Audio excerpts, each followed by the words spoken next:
Hi everyone, this is Katie. For the last 3 years, I've had the privilege of talking to you about your stories with VEDS or Vascular Ehlers-Danlos Syndrome on my podcast, Staying Connected. I've created this video compiling pieces of each episode into one to show how strong we are as a community. This community is beautiful and impactful to me, and I hope this video makes you feel the same. Future episodes or clips of episodes of Staying Connected will be uploaded here on this new playlist on my channel. But you can still find full episodes on all major podcast players by searching for Staying Connected. You can also find full episodes on translucentone.blog. Now, without further ado, I bring you our voices together. We were planning to start the meeting about 9 o'clock, and people were sort of continuing to wander in. And within about 5 to 10 minutes, the room was just alive, and people, drew everybody out. I think it just was astonishing, and I think that you don't see that in many other communities.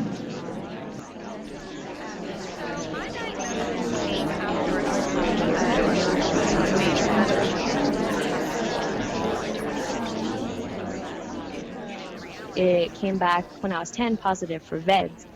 And I just remember that day, I was young and I didn't really know what was going on, but I knew it had to be serious because I remember they sent me to the little playroom while my mom and my doctor just talked about it the whole time. So I knew that it didn't come back well, but I didn't know how severe this condition would be, I was, in the SICU at the time.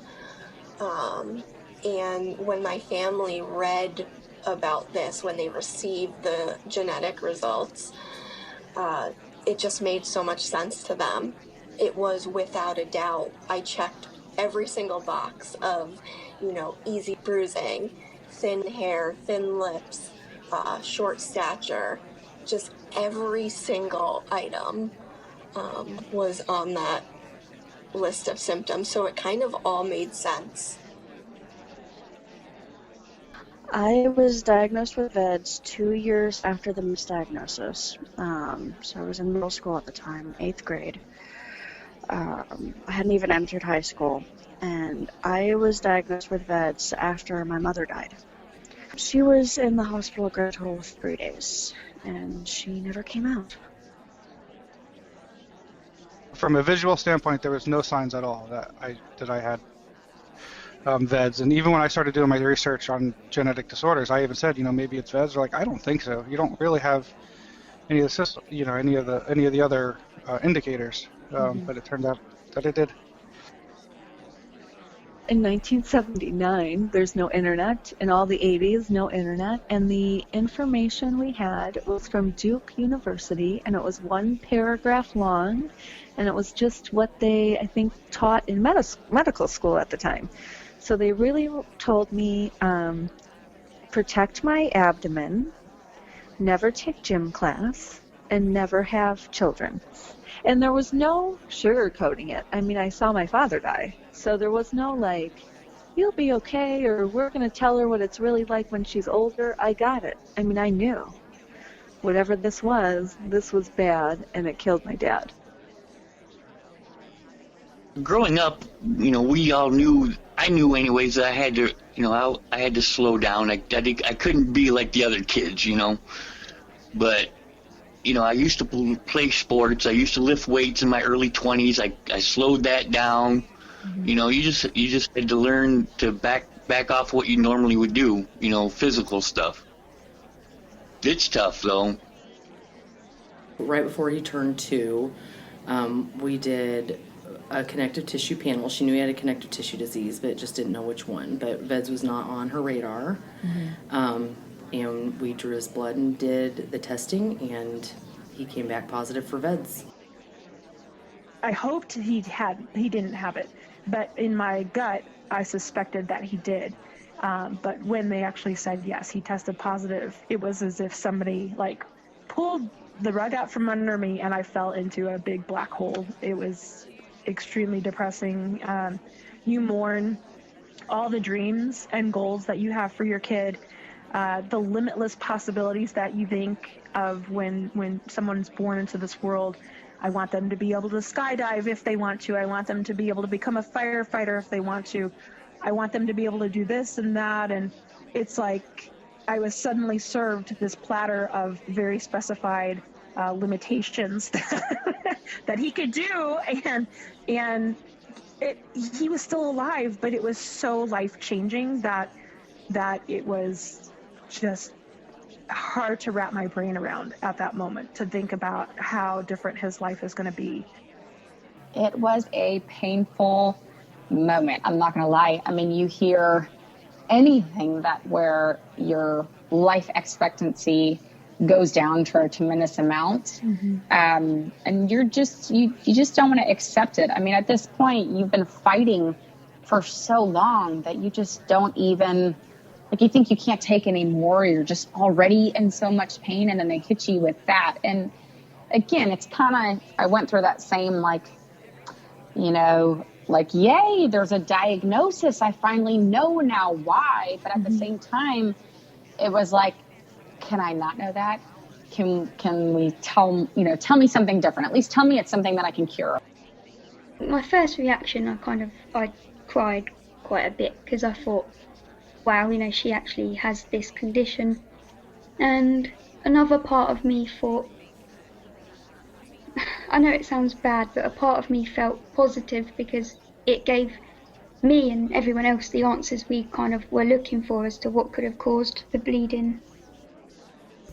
After the heart surgery, I didn't really have an intention of sobering up.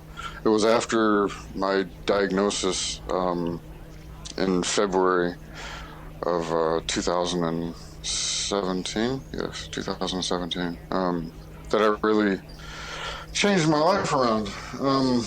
You know, I stopped using drugs, and I was like, I mean, I had every excuse to, like, keep using, and eventually, you know, just wind up in a box somewhere. But I was blessed. I was blessed to have this chance. I remember getting the call from the genetic counselor, and I knew the kids were getting home soon. And so as he was kind of relaying to me the information, I'm furiously scribbling down the information and Googling it. And then I just remember kind of like trying not to sob loudly, you know, as I was looking through all the information, because it was totally unexpected. And I knew they were going to be walking in the door any minute. So it was one of those situations where you sort of it was completely unexpected. I had no idea how to respond, really, but I knew that, you know, it wasn't something that I wanted to alarm him of. That night, I figured it out. I basically sat down and went through my entire medical history again. Like, I just, big picture. And that's something that I tend to do in general, is take a step back and look at the big picture of everything. And I was just, holy crap, I have this. The whole word spontaneous, I guess. That's what still kind of sticks with me today. All of a sudden, boom, I felt this thing in my right leg, and I swear to God, it felt like somebody had snuck up behind me, doused my leg with lighter fluid, and lit it on fire. Now, through conversations with my brother Jonathan, I had asked him, what am I looking for as far as, you know, am I going to tell if this happens? Yeah. And he mentioned something similar to that. So I was right away concerned. Things in my head, I was having an aortic dissection. I just, for whatever reason, I knew it. My dad had it, and so I did show signs of it. I was born club-footed. I bruised really easily, and I can pop blood vessels by just stepping wrong or whatever. My mom didn't really want to test me since I was kind of a dancer, and she didn't want to, like, know the answer. But when my dad passed, it was kind of, let's see, you know, if she does, but we didn't really, like, get into it until the lung collapse. So he had clubbed feet, which is a symptom or a comorbidity, I guess it's a comorbidity, of vascular EDS, which we did not know at the time. That was not even on our radar. But when he was a baby, even when he was 2 weeks old, he had bruising. He would bruise little teeny tiny bruises all over his body. It looked almost like somebody was pinching him. They were so small. Well, it was devastating news to hear. I honestly didn't cry at that time. I almost felt kind of validated. Like at that moment, it was like everything that I had gone through over the years kind of made sense, and all the other ailments that I had had over the years kind of made sense. And the times that I had gone into other doctors and told them like these issues that I was having, and getting told that there was no reason why I was having this, like everything kind of got validated for me at that moment, if that makes sense, you know? Oh, yeah. I tell people all the time that I didn't cry when I got the results for myself, but I cried harder than I ever did when my son's results came back in. It just absolutely devastated me. And I felt so guilty because I felt like, you know, even though logically I know there was nothing I could have done, you know, I felt guilty that I gave this to him, you know, and yeah, it's still, when I think about it and when I think about the emotional aspect of it, I get way more emotional when I talk about him and his journey than I do about my own. As a parent, the only word I can use to describe is numb. I remember the words of the geneticist reading it off of the lab sheet and said that he had been diagnosed with Ehlers-Danlos Syndrome type 4 vascular. And the only word that I heard out of that was vascular. And I thought, that can't be good. And as much as she tried to explain, I didn't hear a word that she was saying. My body felt numb, and like the room was quiet, and things were going on, but I wasn't comprehending anything. And it was a big shock as a parent to hear that about your child. I mean, he actually told me, he's like, do you know that favorite doll? And I was like, yeah. And he's like, you're a lot like that doll. He's like, you're very fragile. You may break, but you always get put back together again, and you're stronger every time from it. And that's something that I always keep in the back of my mind. Then as I got older, he explained to me actually what vascular EDS is and all the things that come with it. I felt like my world did just shatter because I knew what it meant. I had researched it, I mean, so much. And then at the same time, there's like this small sense of like relief because I finally had an answer, you know, and then I felt guilty for feeling released because I'm like, this is the last thing I want my kid to have. But at the same time, I'm so glad that we finally had an answer. I'm thankful for the diagnosis because I feel like now we know what to look for. We have, you know, the right doctors, the right things in place. But at the same time, I mean, she's my only child, and I live and breathe for her. So I'm 36, right? And so I remember even in high school, like asking the family doctor, or in college, you know, asking every now and then, like if I had a doctor's appointment, like I would bring it up because I just was so frustrated by how easily my skin broke, you know?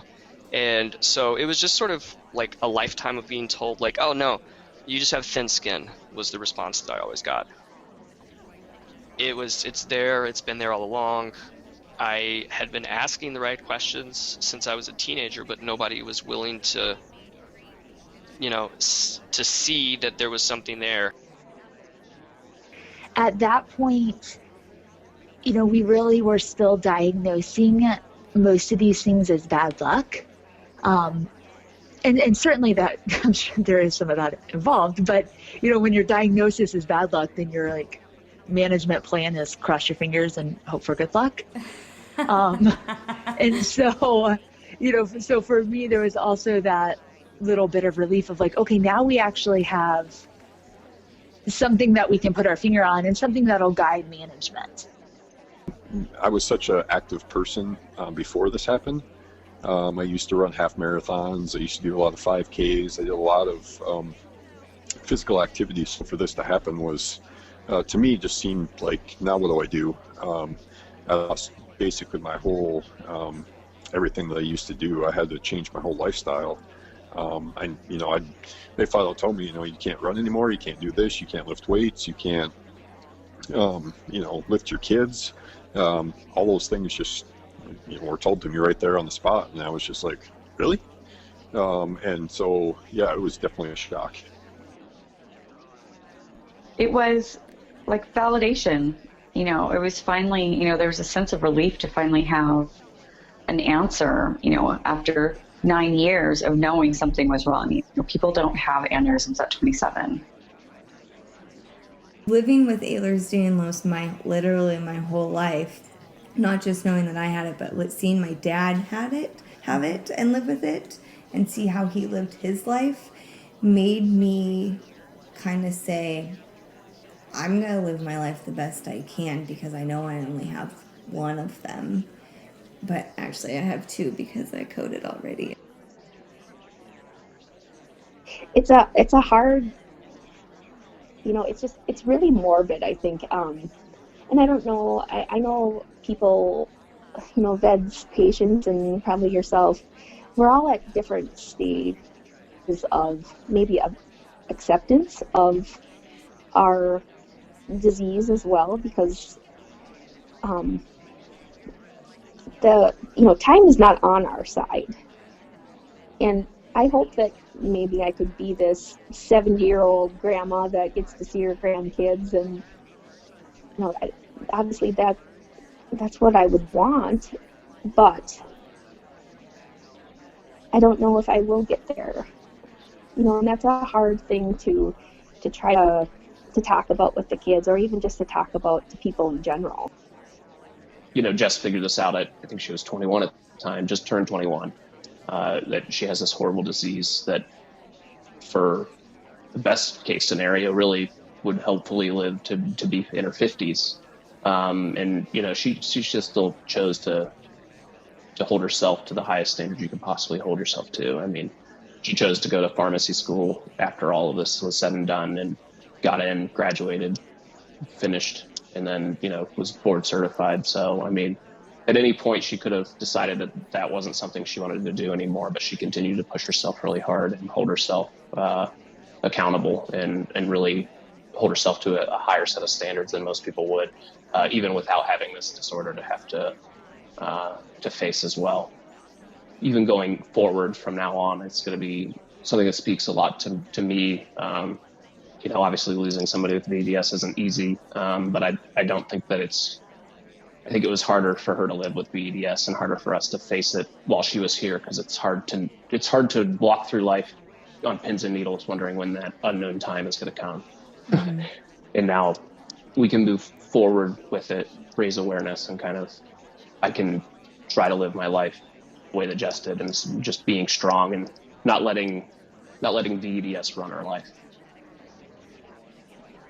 What I found to be frustrating, I guess, is when I was diagnosed, was this overwhelming feeling of needing to do everything in life right now, because all of a sudden the reality of I might die tomorrow is put in front of you, and you feel like I have to do everything. I have to do it right now, and I have to live my life. It can be really overwhelming when actually just live life. It doesn't have to be this crazy out there amazingness. Just have fun, and don't worry too much. There's nothing you can do. You've got VEDS, you've got VEDS. You can't change it. The only thing you can change is the variable around it. Mm-hmm. That's all you can do. I think it's made me more empathetic to people, because you just don't know what people are carrying. If the pain or the trauma, it's just made me more empathetic to that. Mm-hmm. And so I'm thankful. It is scary. It's one of those things that you just don't know. Me personally, how I cope is I just live every day as if it might be my last, honestly. Live it to the fullest and do everything I can with my kids, with my family. Enjoy the things that I have at this point. And, follow everything that my doctors are telling me. Essentially, that's all we can do, right? Is follow what the medical people are telling us and hope and pray for the best. I guess what I learned from my dad, just the idea that a diagnosis does not have to define you. And as scary and terrifying and tragic as this disease is, and as hard as it is to not let that disease determine everything in your life, I think it's so important to try your hardest to continue to live your life in the capacity of normalcy and, what is normal, especially these days, but to the extent that you can, and to not let this disease make every decision for you. If you do have a condition that stops you from doing things, just find something that you can enjoy that won't push your body, even if it's something that's small, like drawing or writing or something little. Just you can enjoy things without putting strain on your body, even if it's nothing that's big. It can still be big and enjoyable. And so I kind of pulled that, keep moving forward from the date of my diagnosis, every day to be, as positive as I can be. I mean, it's enjoy, everything, love your kids, your wife, people you work with, and try to elevate them and make a difference. I think it makes me a better person. It makes me enjoy life so much more. It's not a story that I want for my life, but because it is, it has taught me to live my life with a perspective of gratitude for every single day that I have, and an intention of wanting to make the most out of every single day. He was born David Daniel Bowen III, and he was the greatest gift. He was a bright light whose flame was snuffed out way too soon. I made him a promise. I promised him that I would make sure that the doctors that took care of him would know everything about vascular EDS, that I would make sure that no one else would go through this. Yeah. And that I would dedicate my life to make that happen. And that's what I've tried to do. It's nice to know that we're not alone. I felt alone for a long time before I found the Facebook group and some other groups too. And we are not alone, and that's a good feeling. As a patient, parent, nurse, that's kind of my thing. It's like I have many different hats. And I think my biggest hat in all of this for VEDS is being a patient advocate for others, myself, and my kids. And I think just the more that this information, the more that these stories are out there, I think the more helpful it'll be to people. Meeting other people that not only have it is, I guess, maybe empowering. I don't know if that's the right word, but it's just somewhat that you feel less alone. You feel more like that there's a support system outside of your friends and your family that really know how it is to be a part of this. And also that, my case, I'm fortunate enough to, yes, I have not a great version of this disease, but there are people that unfortunately are having a tougher time, that it kind of puts things into perspective. People, whether they have it the same or have it worse or have it better, it's all kind of one community that are trying to come together and find funding for this and to advance just figuring out how to deal with this on a scientific basis and on a personal basis. It's great. I think there are so many people out there with VEDS who have never been diagnosed, and maybe some of those people, they reached a lifespan from maybe 70 years and they never get diagnosed. So these people are not in the statistic. I don't think we should focus so much on these numbers. because they only limit our thinking, and they are just scary and nothing else. And I really think that maybe not in my lifetime, but maybe in the next lifetime, that they'll be able to come up with ways to help prevent some of this. I know there's a lot of studies going on. That's one thing I love about this group, is because you can throw stuff out there and somebody's usually has to deal with it, has dealt with it.